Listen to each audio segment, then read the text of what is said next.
Want to shop Walmart Black Friday deals first? Walmart Plus members get early access to our hottest deals. Join now and get 50% off a 1-year annual membership. Shop Black Friday deals first with Walmart Plus. See terms at walmartplus.com. Move your career further, faster in just 2 days with a Harvard Professional and Executive Development Program. Advance your leadership skills, craft smarter business strategies, build your network, and transform how you work and think to keep your career moving forward. You'll earn a certificate and can add Harvard to your resume with Harvard Professional and Executive Development. Learn more at professional.dce.harvard.edu/Spotify. This episode is brought to you by Allstate. Some people just know they could save hundreds on car insurance by checking Allstate first. Like you know to check the date of the big game first before you accidentally buy tickets on your 20th wedding anniversary and have to spend the next 20 years of your marriage making up for it. Yeah, checking first is smart. So check Allstate first for a quote that could save you hundreds. You're in good hands with Allstate. Savings vary. Terms apply. Allstate Fire and Casualty Insurance Company and Affiliates. Northbrook, Illinois.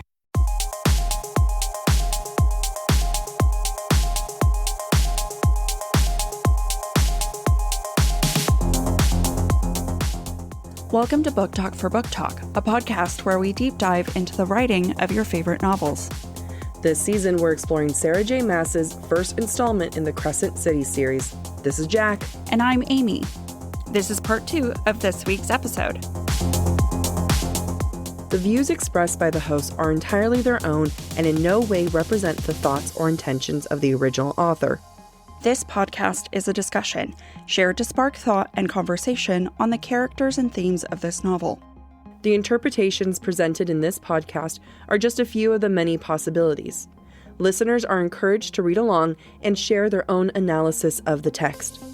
Though the hosts speak mostly within the constraints of this book, series and extended universe spoilers may be discussed with or without warning. Explicit language as well as themes of sex, violence, abuse, depression, self-harm, and death will recur throughout this podcast. Listener discretion is advised. We then move into chapter 35, where Bryce and Hunt enter the secret basement of the Comitium, which houses cells and interrogation rooms, where Bryce assumes, quote, the law stopped applying once one crossed over the threshold. Everything in this space is foreign to Bryce, and it makes her super uncomfortable. Everything smells like bleach. What is bleach used for? Cleaning up blood. There are drains every few feet. We can infer Bryce is thinking to wash away blood, pour it down the drain. And the first light above her drones like hornets. Like nothing feels good about this place. Hunt, on the other hand, does not seem perturbed by it, and in fact comes across as a force of nature. Quote, Hunt was a storm of black and gray against the shining white tiles. Bryce simply watched Hunt move, the way he cut through the world. I love that line because we're seeing Bryce get strength from Hunt, that mimicking, that, you know, he's cutting through the world and she's feeling really vulnerable at this moment. Yeah. And she's seeing him, and I think that we're starting to get that little bit of like, I'm going to channel them. I love it because I feel like we saw the same thing from Hunt's perspective regarding Bryce when they went to the Comitium the first time, where he was like, wait, she doesn't actually know where she's going. Why is she leading? Right. But she leads with such confidence. Yep. And I think that they appreciate that in each other. Yes. That they're able to be that confident figure and they're able to draw power from each other. Mm-hmm. In this moment, Bryce starts thinking about the source of first light. And Bryce even assumes that, quote, with Hunt, the explosion of energy-filled light that had probably erupted from him when he'd made the drop had likely gone toward fueling an entire city. Hunt is feeling larger than life, and not in a way that scares Bryce. I think it intrigues her. I just wanted to point that out. She's like, ooh, you could power an entire city. You could power my vibrator for a really long time. I wasn't even going there. Finally, you're the one who goes there. After 300 pages of hearing about Briggs, we finally get to see him. Quote, Bryce beheld the state of his gaunt, hollow face, willed herself not to flinch. His dark hair buzzed close to the scalp, and though not a bruise or scratch marred his skin, his deep blue eyes, empty and hopeless. So there's power to cutting hair. There's a lot of power to hair, and we see that in imagery throughout stories from the beginning of stories. I don't know about the beginning of stories, but like we've seen it throughout history. Right. One of which is like one of the most famous ones is Samson and Delilah, and she cuts his hair. But I think one of the most known stories is the story I'm going to tell you now. When I was in high school, there was a friend that I had. He had this like really nice, pretty, long, curly hair. He was pretty hot. And he threw a party at his house and his parents found out, and it was because they were gone for the weekend. He got in so much trouble, and his dad like sat him down and buzzed his hair and said, "You're no longer in trouble once it grows out." Wow. I know. Did he become less hot with the short hair? No, he was still so hot. Unlike Harry Styles, who's definitely less attractive without the hair. Yeah. It was, oh no, he was still a smoking, but like, it's just such a dehumanizing thing to like that forced haircut, right? Like, I don't want to be like anyone who has buzzed hair, but it's that forced shedding of self and identity. Yeah, imagine if your mom sat you down and was like, I'm going to give you a pixie cut now. No, we're not even going to begin to imagine it. My face's structure cannot handle that. We know leading up to this scene that Bryce is an extremely empathetic person. She freed Syrinx from slavery. She tried to save Juniper from being hurt during the bombing of the White Raven.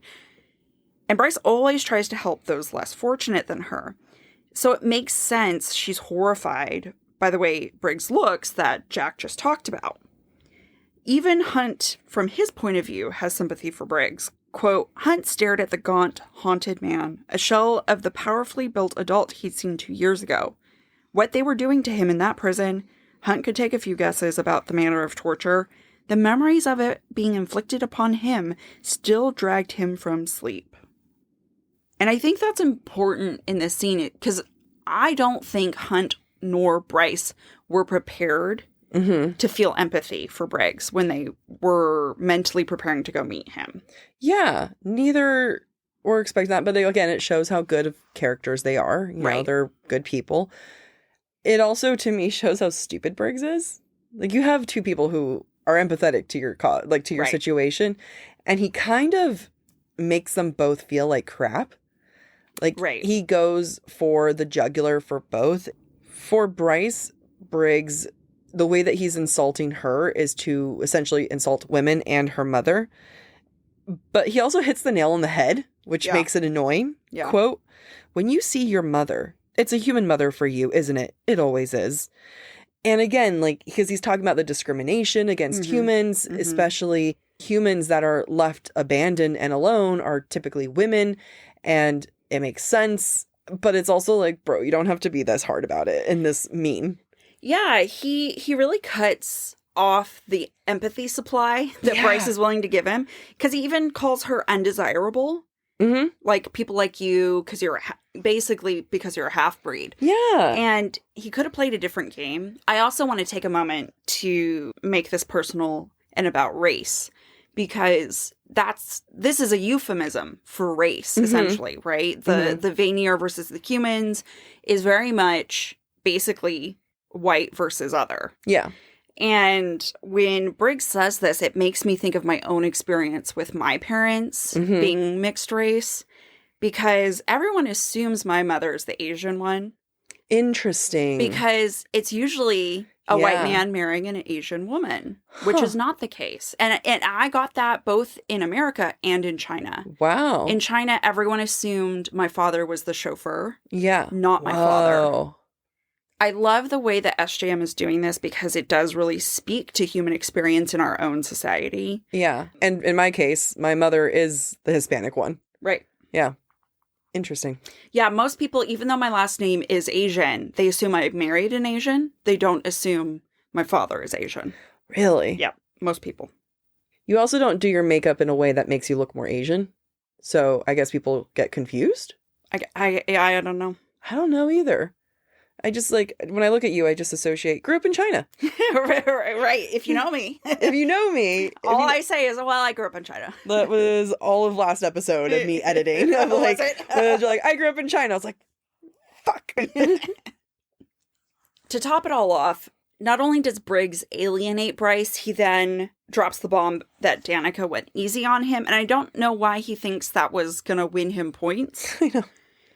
But this is what he says, quote, "For a Vanir, she was fair. I don't think she necessarily disagreed with us. With my methods, yes, but I thought she might have been a sympathizer. I think she even let some of my followers get away that night."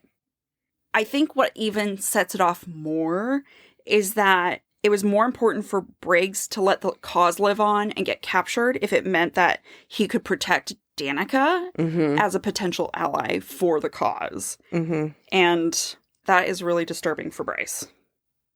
I think that this scene is a pretty big turning point in our understanding for who Danica is, and it's going to become a turning point for Bryce's understanding of Danica. But beyond that, it's also a turning point, in my mind, for Hunt and his own self-perception. He finally starts to question his past, quote, "Had he been this out of touch with reality when he'd followed Shahar? He'd been so wildly in love with Shahar, with the cause. Had he been no better than this man? Up until this point, all of Hunt's actions have been a means to an end. But when we consider that he just assassinated someone last night, and he's still feeling raw about it, Hunt is not prepared to guard himself mentally from anything Briggs might say. I think if Hunt had not assassinated someone the night before, he just would have been like, this man's crazy. Yeah. Briggs even calls Hunt brother by saying, we'll bring the bastards down someday. And Hunt realizes in this moment just how similar he is to Briggs. And he thinks, quote, "Hunt had been no better than this man. He didn't know where that put him." And I think this is when we are going to see Hunt really begin to open himself up to the possibility that he doesn't have to accept reality as it is. Because that's all he's been doing for the past 233 years. Yeah. Of like, well, this is my reality. This is how I perceive reality. Therefore, I have to go do this thing. And he's allowed his agency to be dictated by other people in power. Shahar. Yeah. And all the archangels who've owned him. Because he's starting to be like, well, I don't want to be this person. I don't have to be this person. That's when he's really going to start opening up to Bryce. Yeah. I mean, he's got to wallow a little bit first. Yeah. Brood. Stare at the stars. Because he's, tall, dark, and handsome. And broody. When Bryce and Hunt get home, Hunt, like I said, is a broody male. And Bryce is in a different kind of mood. Like, I love that Hunt's like sitting there and be like, I'm in my own head. I'm really upset. Meanwhile, Hunt, quote, wore a soft gray t-shirt, black sweats, and white sunball cap turned backward. It was the hat that had proven the most confusing part. So ordinary and guyish.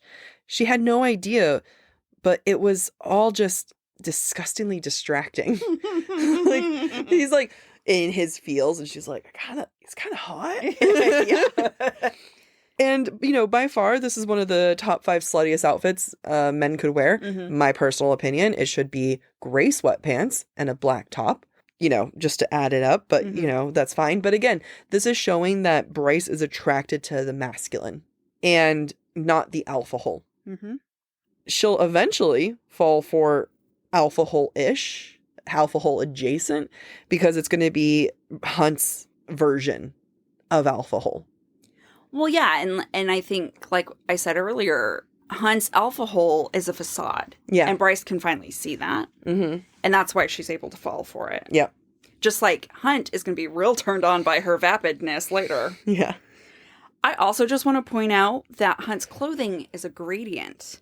He has black pants, a gray top, and a white cap. Oh, that's such a good one. His brain chemistry is literally changing right now after seeing Briggs, and that change is conveyed to us in black and white through his clothing. I love that so much. And then, like, there's that term wearing the white hat, and that's when you're the good guy, essentially. Yeah, yeah. Good job. I also want to point out that I think this is the first time we see the white baseball cap. And it only makes an appearance after Hunt has realized his own folly. Yeah. And he's had it for years, but we as readers only see it once Hunt has realized, like, wow, I need to change. Wow, there's something wrong with me. I used to have this rule on dating apps that if I saw a guy with a backwards baseball cap, it was an immediate no. Yeah, different opinion now? I'm willing to change. I'm willing to look past it. In this scene, we return to the use of photos on the cell phone. What I like about this is that the use of the cell phone in the taking pictures is not overdone. And in fact, when we get to later in the novel, we're going to see that a lot of it happens off page. Mm-hmm. We do see it in moments, but it's not, oh my gosh, every chapter they're taking photos, right?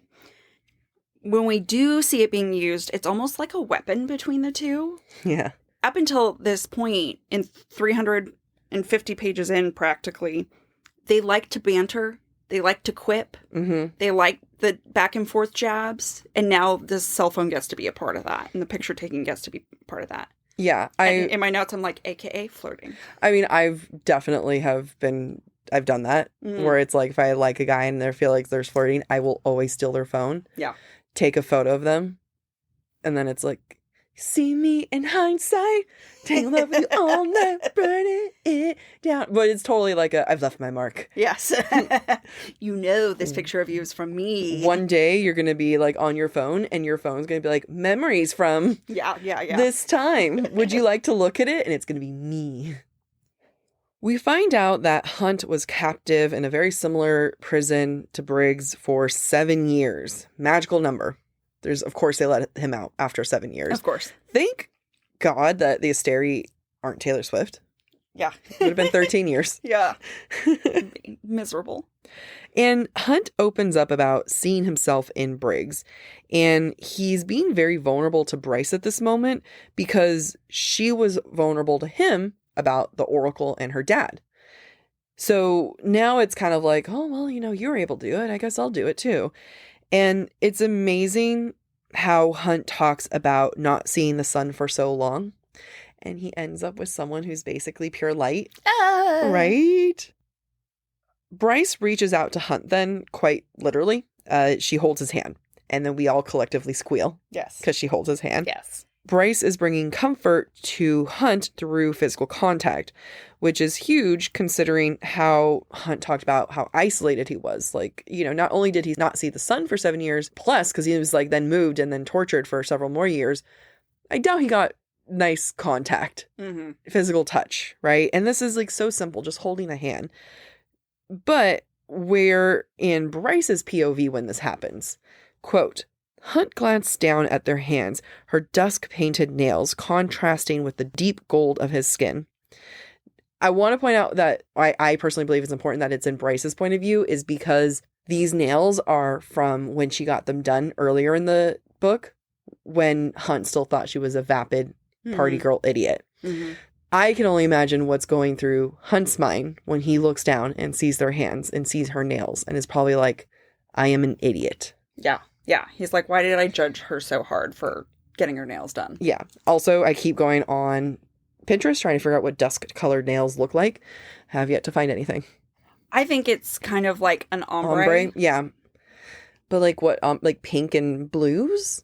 Yeah, because assuming it's the same manicure she got when she went to the... Yeah, it is. It's a pink to blue ombre. Pink to blue ombre, thank you. So I want to add to this, and I want to suggest that Hunt only earns physical affection from Bryce when he chooses to be vulnerable with her. I say that in such a negative way, but what it is it indicates a growing connection. And it's really reliant on Bryce's bleeding heart and her endless capacity for empathy. But that doesn't stop Hunt from wanting to punish himself. So when Bryce tells Hunt, you're not like Briggs, Hunt tries to physically withdraw because he can't accept that. Because to accept that would be to turn everything he believes about himself on his head right now. Yeah. And he wants to be in his spiral. So he tries to withdraw physically because he's no longer comfortable being vulnerable. But I love it that, quote, Bryce clamped her fingers around his. You might see yourself that way, but I see you too, Athalar. I see your kindness. I see the shit you conveniently forget. Bryce forces Hunt to keep holding on, forces him to focus on her, and tells him basically, You might want to punish yourself, but I'm here and I know that you don't need to. As a result, he becomes hesitant to let go after just trying to like force his hand back, which I think opens the door for them to test the boundaries of their physical proximity. Oh, yeah, because he's going to hold her finger later. Yeah, well, and like their thighs are touching and they keep getting closer. But in the next chapter, it's a finger. It is a finger. I also want to note that when Bryce asks Hunt if he still feels like hatred is all that gets him through the day, he tells her no, quote, his eyes lifting from their hands to scan her face. Sometimes, for some things, yes, but no, Quinlan. And that's because she gets him through the day. Right? He tugs her braid. I know, it's so cute. When I read that, I was like, damn it, that's adorable. More men gently tugged braids. It is adorable.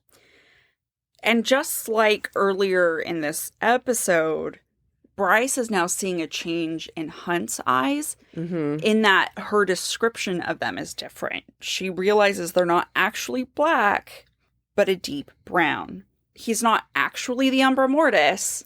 He actually has human features. He is just the Umbra. Anyway, it indicates a change in her perspective about him. Moving on, I want everyone to know that chapter 36 is probably my most favorite chapter in this entire novel. Yeah. It's just so good. I love it for the humor and I love it for the personal interactions. If we remember back to the bombing at the White Raven, Hunt was very attentive to Bryce's damaged ears. And we know from Ruhn's perspective earlier in the novel that Fae ears are very sensitive, meaning Bryce's ears are very sensitive. Jack, I want you to look me dead in the eyes. All right, I'm looking. And tell me that this isn't the fucking cutest thing on the planet. No, I won't, because it's the fucking cutest thing on the planet. Quote, before he entered the gallery, Hunt glanced over his shoulder at Bryce, checking that her earmuffs were in place. She noticed his assessing look and chuckled. Mother hen, I wouldn't want your pretty little ears to get blown out, Quinlan. He only wants her back blown out. I did think that too. Not only is this so stinking cute, but we're also seeing Bryce's sentiments change. He's being protective, but she's not viewing it as being an alpha hole. That's right. She's viewing it as being a mother hen. Yeah, which is cute. Which is cute. Also very feminine. Yep, exactly. When they get into the shooting range, Hunt sees Ruhn, Declan, and Flynn playing around with their guns, and, quote, he didn't expect the tinge of envy curdling in his gut at the sight of their friends together. Remember, earlier in the novel, we learned Hunt doesn't have friends, doesn't make friends, doesn't know how to make friends. So now that he's starting to open up, now that he's starting to humanize himself again, he's capable of acknowledging that he's actually jealous and he does want to have friends, which will influence his actions later. Agreed. And, you know, I kind of go back to like this question of like, did Hunt ever have friends? You know, and when Hunt looks at the Fabros all together, he sees the friends and he imagines Bryce with, you know, the pack of devils and everything. And again, like, did Hunt have friends? I'm not convinced with that. But for Hunt, the pack was Shahar. And, you know, the military group at that time. Like, Isaiah was probably the closest one. But again, he was in charge of Isaiah. He was the leader. And I think the jealousy kind of comes from his desire for Bryce. Because Bryce is also the closest thing he has to a friend. Yeah. And unlike all the other SJM characters, they really focus on building a friendship. Yeah. Hence the first several parts of book 2. Right. And, you know, that's a really important thing for Bryce. And, you know, I think what he looks longingly is the camaraderie that he had with Shahar. Yeah. But he didn't have a friendship with her. Right. There was too much of a power difference between them for there to be a friendship. There's something that he said at one point in the section. I can't remember where it is, but he's like, I went from this to that to then being her lover. Yeah, there was never friends. There was never a relationship. Yeah. And I'm wondering, he was in love with her, but was she ever in love with him? Oh, absolutely not. Okay, well, I'm happy we came to that conclusion. I mean, I agree. I don't think so. I agree. I think we learned this maybe in Sky and Breath. She never, I don't think, said I love you. I can't remember. But you know what? I believe it. As you mentioned, Jack, what drives the point home to me that Hunt wants the companionship and friendship of Bryce is the fact that he gets that jealous feeling when Bryce and Flynn flirt. And later he's going to ask if they ever hooked up. Meaning he's wondering if he needs to take Flynn out. What is so great about this chapter is Bryce demonstrates her power by beating Ruhn and his friends at their own pissing contest. And how Hunt reacts is just perfect. There are parts where I literally underline in my book that is so Frank SJM. She's not even trying. No. She's basically just sitting here and be like, hey, y'all, guns, sex. Like, this is a sex scene. This is sex. This is, like, as close to having sex in front of Ruhn that Bryce will get. It's true. When Ruhn challenges Bryce, she says, quote, I don't need to prove I can handle a big gun to run with the boys club.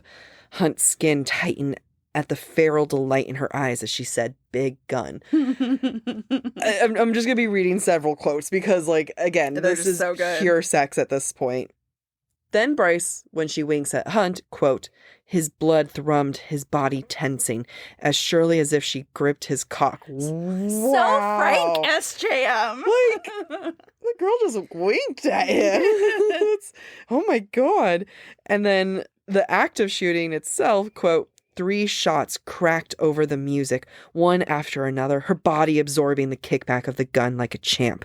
Hunt's mouth dried out internally. It's so much sex. I mean, like, it's any romance novel probably says he bottomed out in her and she took it like a champ. Yeah, you know what I mean? And like, that's exactly what's happening where, like, she's taking it like a champ, like the way he's gonna fuck her. I am blushing. It's just like, oh my God. Fall has officially started here in Los Angeles, and that means we finally get to do fall activities. I have been counting down the days for when I can go to pumpkin patches, maybe even hit up an apple orchard, and I get to do all of it looking super cute in my Quince boyfriend sweater. This weather is perfect for my dark academia vibes, and I'm so excited to bust out my washable silk blouse because you know I'm going to be taking pictures. Quince is known for their Mongolian cashmere sweaters from $50. And that's not all. Quince has so many other amazing things on their website. All of those items are priced 50 to 80% less than similar brands. That includes leather jackets, cotton cardigans, soft denim. Like, my entire fall wardrobe is genuinely turning into Quince wardrobe. By partnering directly with top factories and cutting out the cost of the middleman, we get savings as the customer. One of my favorite parts about Quince is the fact that they only work with factories that use safe, ethical, and responsible manufacturing practices. And they still manage to get premium fabrics and finishes for that, luxury feeling for every item that they have. Get cozy in Quince's high-quality wardrobe essentials. Go to quince.com/booktalk for free shipping on your order and 365-day returns. That's Quince, QUINCE.com/booktalk, BOOKTALK, to get free shipping and 365-day returns. That's quince.com/booktalk. Move your career further, faster in just 2 days with a Harvard Professional and Executive Development Program. Advance your leadership skills, craft smarter business strategies, build your network, and transform how you work and think to keep your career moving forward. You'll earn a certificate and can add Harvard to your resume with Harvard Professional and Executive Development. Learn more at professional.dce.harvard.edu/Spotify.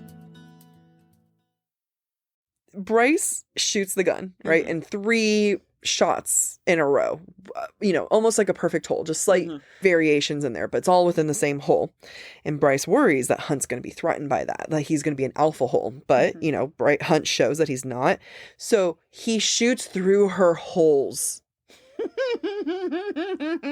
He penetrates her holes. With his gun and his bullet. Big gun that she can handle. Like, SJM had so much fun writing this. Oh, yeah, she sure did. What we're seeing in this section also is that sex and violence are intertwining. We saw that with Feyre and Rhys when we did our analysis in ACOTAR. I don't think it's as intense as it was there. this is a very contained way of showing violence, but it's a common theme in books and in movies. So, keep an eye out for that, for what's to come. Yeah, I had like sex and death written all over my book at this point. Sex and death. What I think I'm seeing in this whole interaction is Bryce's reciprocity to Hunt's vulnerability from the night before. The night before, Hunt is on the couch unloading his past trauma, and now Bryce is unloading in her own way. Quote, a new sort of vulnerability shown beneath the self-satisfied narrowing, a challenge thrown down, waiting to see how he'd react. Where Bryce reacted with physical intimacy, aka hand-holding, when Hunt was vulnerable, Hunt now reacts by matching Bryce's energy and symbolic intimacy with the penetration of the hole. And that's exactly what they both needed in this moment. To be penetrated in the hole. Yeah. We're so mature. I also want to give a shout out to Anne, who pointed out the significance of this moment, which we talk about in our Listener Theories episode from January 2nd. So go check that out if you want to hear it, because it's extra shout out to Anne. When we didn't record this in our interview with Lily and Rosie, who are SJM Theorists experts, when we read Anne's theory to Lily and Rosie, they were both freaking out. Yeah, they nearly had a meltdown too. Yeah. So we did put it in the breadcrumbs just for everybody else. I was like ready to force them to go and listen. Oh yeah, just go back and listen to the January 2nd episode. Yep. Chapter 36 ends with a phone call from Isaiah that there's been another murder by the Crystallos demon. Chapter 37 starts up with them identifying the location, and I think we're going to see in this first part of this scene Hunt's continued changing awareness. First off, he's willing to admit that Ruhn, Declan, and Flynn are really well trained. Mm-hmm. He hates admitting that because we know angels and fae have a rivalry. We see it in the painting in Ruhn's house. Mm-hmm. But he's like, damn, they are good. Yeah. In addition to that, he's able to finally pick up on Bryce's tells when she isn't okay. He sees her fidget, and he can tell that she's being fake calm. Bryce set the pace, and Hunt is following. Just like how when she reached out her hand when Hunt was struggling, Hunt is now holding her hand. First, it's a finger, and he lets go, quote, remembering her wariness of male veneer, or alpha holes. So he heard what Bryce had said earlier, but similar to when Hunt tried to let go, Bryce doubled down. Hunt does let go, but then he comes back and doubles down. Quote, it was instinct to take her hand in his own. They trembled like glasses rattling on a shelf. And remember when I talked about Hunt being compared to a trembling live wire? I feel some parallels here that, Hunt was a trembling live wire and Bryce is rattling glass. And both of these descriptions are of the other, describing them. That means Bryce viewed Hunt as something dangerous. Hunt is viewing Bryce as something fragile. Yeah. I personally feel like that's going to shift throughout. Like, he's starting to see her more, that's for sure. But I don't think he sees fully her resilience just yet because of that description. Before Amy talks about Bryce and Hunt parallels, there's one thing I want to point out. Earlier in this episode, when Hunt went to the Oracle and smelled sulfur and meat and everything that just smelled like crap there, I feel like that's a parallel to Bryce at this moment as she's walking down the alley and, quote, the cloying reek of trash stuffing itself up her nose. Bryce tried not to inhale too much. And these are both smelly places where they learn the truth. Yeah. About things. Yeah. About the horn. About the horn. SJM is very intentional about her use of smell. Mm-hmm. And that's why we bring it up, why Lily brings it up, why Rosie brings it up. Like, everybody brings it up. The parallels between Bryce and Hunt in this scene, I don't think are lost on either of them. And I think that's why they are beginning to feel safe with one another. We learn Bryce has never let anyone see her admit to her own panic attacks. But because, quote, she'd seen Hunt come in from his mission the other night and was not all right, she knew he, of all people, might get it. So she's like, wow, he wasn't okay. So I think that means I can be not okay. Not okay, yeah. Huge difference than the first time. Right, exactly. She saw a scene, yeah. Bryce also thinks to herself that, quote, they were two of a kind. Like, she could throw anything at him and he'd catch it. Would meet every challenge with that wicked feral grin. But they both called each other out for having feral grins. Yeah. And it's adorable because they are so aligned. Yep. They are so similar. And I think it's significant that right after both of them have seemed to struggle with jealousy when seeing Ruhn and his friends dick around together, that Hunt confirms for Bryce that they are an us. That he can look at the crime scene for us. Quote, us. Like they were a unit against the fucking mess of a world. And I love that they, in their need, are finally like, yeah, you know what? We could be friends. I like the idea of you and I being companions. And, you know, too bad Hunt's gonna fuck it up. Yeah, Hunt's gonna fuck it up. And I feel like in this book and in the next book, there's a journey of them figuring out that us. Yeah. They both desire the us. It just kind of backfires a few times. Not backfires. Neither are kind of willing to go there all the way. Yeah. But they still want it. Right. I think us is complicated in any relationship. It takes time to really figure out all the nuances and the boundaries. And respecting of the times where you're not an us and they're their own person. Exactly. I also think in this chapter we see just how badly Bryce wants to reconnect with Ruhn. Like Hunt, Bryce is opening herself up again, even if she's reluctant about it.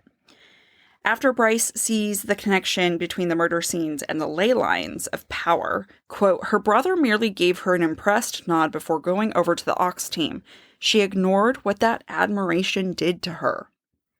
To me, this is emphasized by the fact that later in the chapter, we learn that Bryce did not want to go home with Flynn when they ran into each other at a bar in college, quote, because Bryce hadn't wanted to mess up anything between him and Ruhn.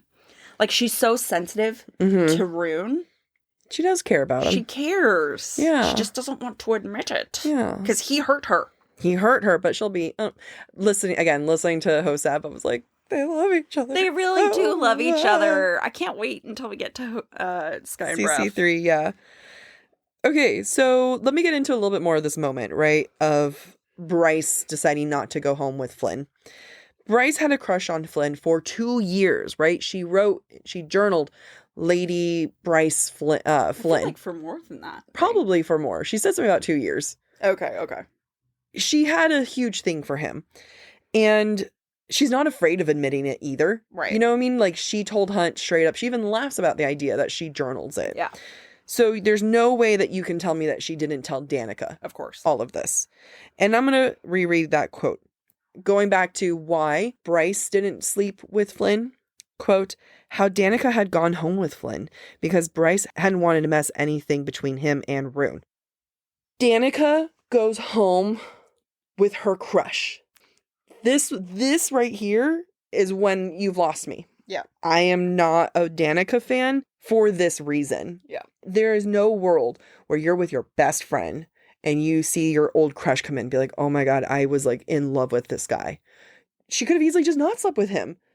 But even in this moment, Bryce is kind of defending Danica. Yeah. As if like she did me a favor by going home with him because I didn't want to.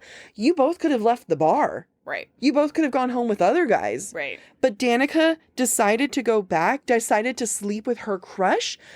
Fuck you. Yeah. I am so mad at that. And let's go back to Lahaba saying that Danica was mean and not a good friend. You can't convince me that Danica was a good friend. I don't care. Light it up, Bryce. Light it up. Light it up. You deserve to be dead. Like, I just like, Wow. I don't mean that. I don't mean that on even any fictional character, but it's just like the rage that I'm feeling of like the code. Yeah. The friend code is broken. Yes, friend code is definitely broken. I think that both Danica and Bryce have struggled to receive affection. Mm-hmm. You know, Bryce was sincerely and utterly loved by her mother and Randall, but she never got the love she wanted from her father. Yeah. Or from Ruhn. Yeah. Danica never got any love from her mother. And so they have a lot of trauma from that and are willing. And so I think that they do sincerely love each other, but they're willing to do shitty things to each other because they know no better. They know no better. And it's so easy not to do shit to each other. That's the other thing. Yeah. Is like, But they're willing to accept love crumbs. what shit does Bryce give Danica beyond this type of betrayal? The most she told her was your skinny ass, your bony ass. Yeah. What it's telling me is Danica is really, really selfish. And we see that in all the lies that she kept. She's just so selfish. Unbelievably selfish, doesn't really care for Bryce no matter how she cares for Bryce in her own way, whatever. But this But not is in a healthy way. Not in a healthy way. That's beyond her. So I have issues with Danica, if you haven't been able to tell. Also, she's described it as her freshman year of college. Do you mind looking that up? Yeah. Because I want to like not prove a point. It's 362. Senior year. Okay, fine. Which, proves your point. They've known each other for 4 years by this point. They've known each other for 4 years, but also that wasn't that much time between her crush and then. Yeah. So. And let's be real. Women don't get over their crushes that quickly. Never. You Blake? always hold out a little bit of a flame for them. Blake from kindergarten. I refuse to say his last name because, yeah, that's not the way that I want him to find out. Moving on to other happy things, like Hunt's inability to love again. Yeah. That's real happy. After reassuring Hunt that she didn't sleep with Flynn, after telling him about the worst sex invitation that she ever received, she then asks him what we all want to know. Does he still have a thing for Shahar? And it's an exchange of information, but it's an unequal exchange. Yeah. It's, a crush and then bad sex. Like, she's kind of being like, hey, here are these light things. Tell me about your stuff. She's not talking about Connor. Right. And I feel like it's kind of an unfair way of getting information. And I don't want to say unfair to Hunt. It's more unfair to Bryce herself, because you're giving these light, airy stories and then asking for something real deep. Yeah, and there's nuance to the deepness. Mm-hmm. Had she compared it or talked about Connor, where it's like nothing happened, but we were going to, and everyone assumed, and he thinks that I was his mate. There's a lot of stuff to that. Yeah. Then I think she'd be on the right level with Hunt once he answers her. Of does he still love her? And he says, quote, until the day I die, I don't see how I can move on from loving her when she gave up everything for me, for the cause. Every time I hook up, I remember it. And which kind of goes back to what that one time we were like, was he celibate? We're like, oh wait, no, I forgot. He fucks. Again, it's a little different than what she went through with Connor, but it's not the same as these two stories. For Hunt, love and loyalty are blurred. Mm-hmm. And I would even argue for Bryce and Connor. Mm-hmm. Did she really love Connor or care about him? Or was she just super loyal to him in the pack of devils? Love and loyalty can be blinding. You need both for a relationship, but I think loyalty can confuse it for love. Or loyalty overtakes love, and then you're not staying for the right reasons. Right. And I think that's Hunt there. And I think, unfortunately for Hunt, his definition of love is shallow. Yeah. I don't think he actually truly knows what love is at this point. And so he substitutes love with loyalty because that's as far as his understanding goes. The only one who's loved him really is his mom. Yeah. And she died when he was younger. Yep. So messed up. It's messed up. He's a sweet baby boy. So different to other seasons when we would cut down Farrah and Reese. We destroyed them. And we're like, our sweet baby angels, Bryce and Hunt, they can do no wrong. They're just broken. They are very broken, though. Yeah. Sabine shows up, and this is such a, Hunt's about to say, that's not to say, Quinlan, or Quinlan, that's not to say. And then he gets cut off when they see Sabine, and it's such a movie move. Yeah, such a movie move. It's what were you going to say, Hunt? Angst. Angst. Angst? It is the angst? I said it with a British accent. Is that what that is? Because I don't think the British say it that way either. I don't think so either. Hey, if you're a listener from any other part of the world, can you just send us a video note of you saying angst so that Amy has variations? I'm sure someone says it angst. Angst? Do you have any German listeners? So, they're like, Sabine is there and, quote, "Stupid slut," Sabine hissed, spitting at Bryce's feet as she passed. Like, whoa, rude. I feel like we're on episode 7, and this is like, now I'm finally having a slight thing to say about the writing in this book, which is impressive, considering that we've been a little more critical in other seasons. Even then, we're still super nice. But I feel like it was a little heavy-handed to bring in Sabine for this 1 second to then 3 pages later say, Sabine was the one who had access to the cameras. And my hunch is that was a slight scene that happened earlier somewhere that SJM couldn't fit in. Because it's just such a, like, why is Sabine there other than to ruin the moment and then to remember that she's a character that is quote-unquote potentially evil? It just was too close. I can see what you're saying. I have a different opinion. My opinion has always been Sabine shows up as a red herring. That, of course, Sabine would show up at every crime scene where she was involved to make sure that she doesn't look like a suspect. Yeah, she could have been there. She could have been leaving as they showed up. I mean, was that what it was? She was going to the crime scene? Yeah. I didn't even put that together. Yeah, they're still at the crime scene. They're leaving it, yeah. Yeah. She's going to the crime scene. I don't know if it's like in her jurisdiction for that day or whatever the case is, but I just assumed she's there at the crime scene so that when we get the news that she altered the video footage about Luna's horn, we're like, it makes sense. Yeah. She keeps showing up at inopportune times. That's fair. If I was her editor, I would have suggested moving that to the front of the crime scene. It's just the 3 pages later thing that kind of bugged me. That's fair. Let's get into some breadcrumbs.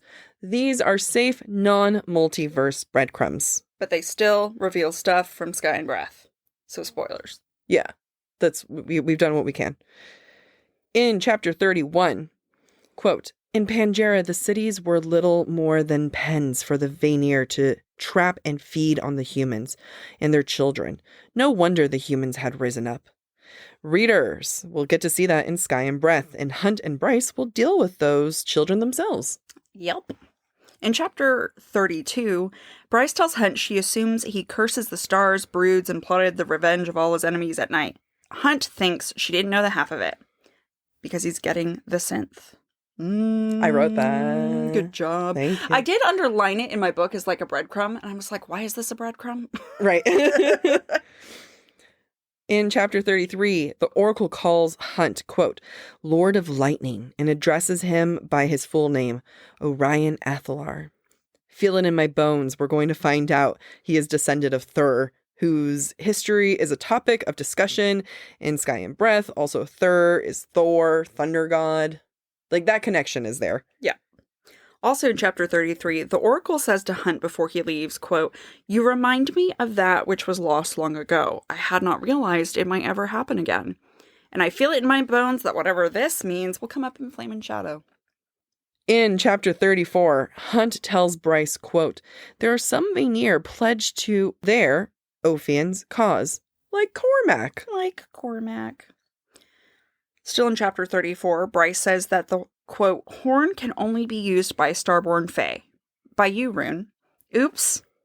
Did she almost reveal that there might be more than one Starborn Fae? Still in chapter 34, Ruhn responds by saying, "I'm not sure I could use the horn. Prince Peleus possessed what was basically an ocean of starlight in his disposal.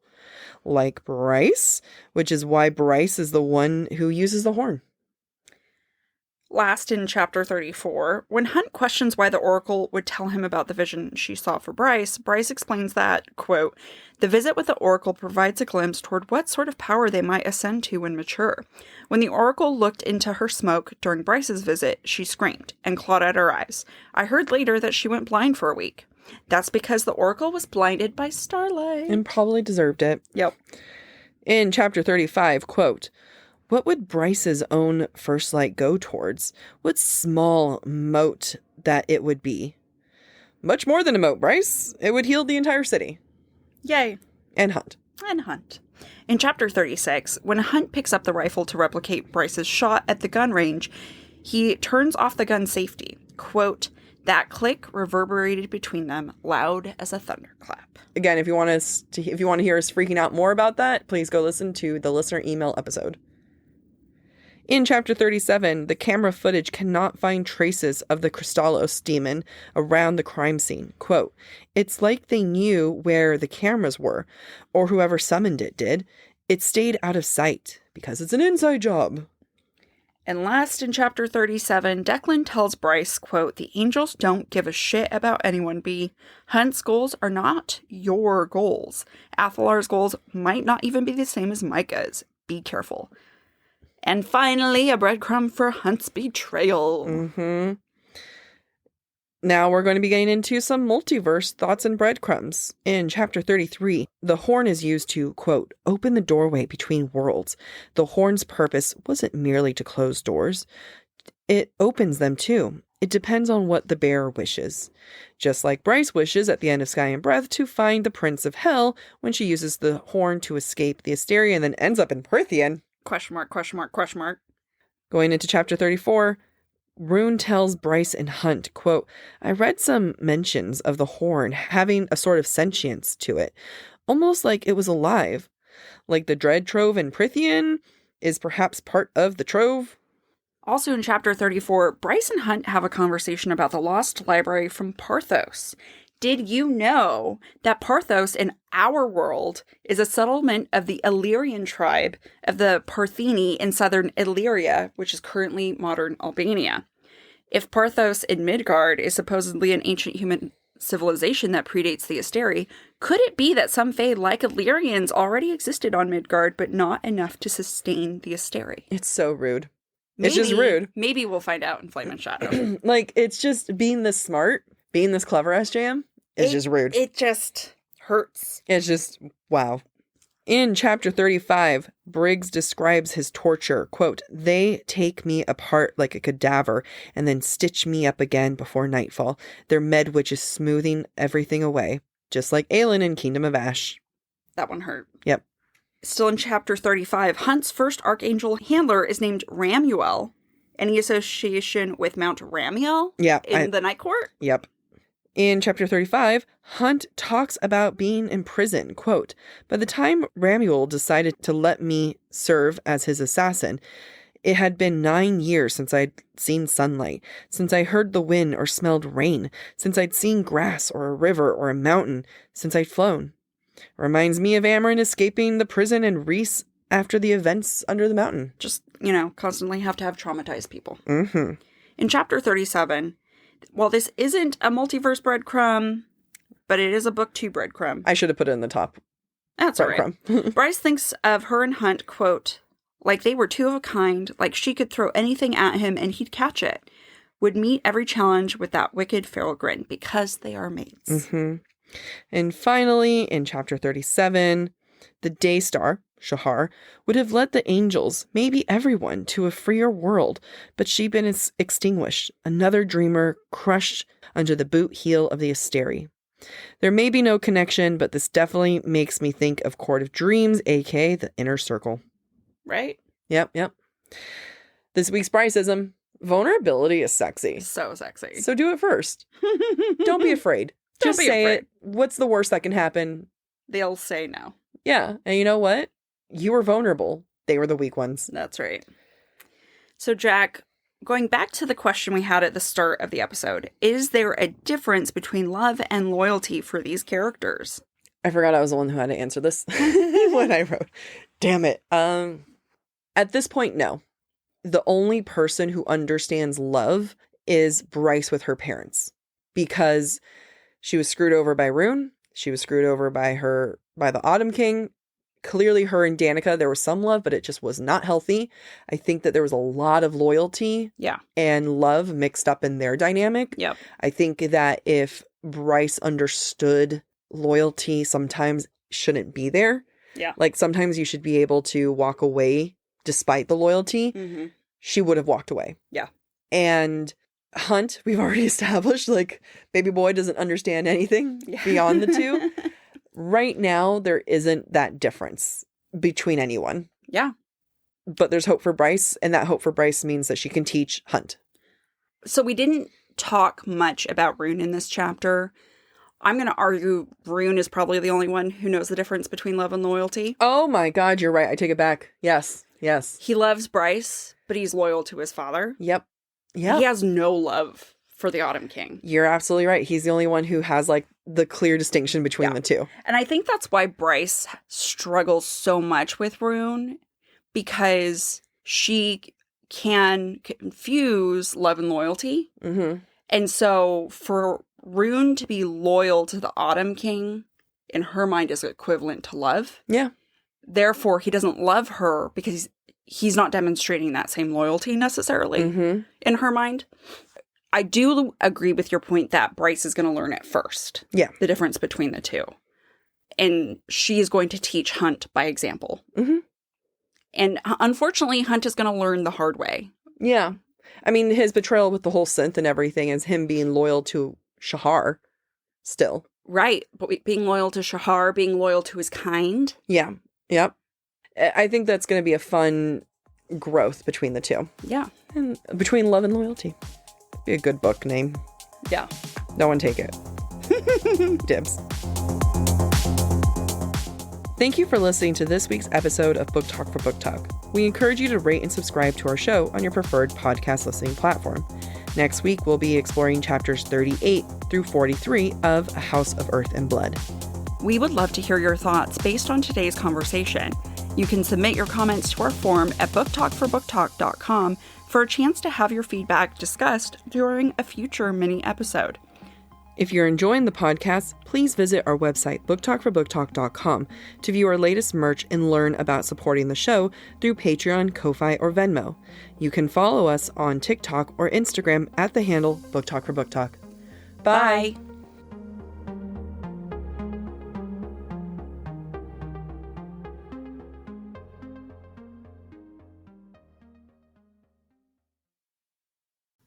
Fall has officially started here in Los Angeles, and that means we finally get to do fall activities.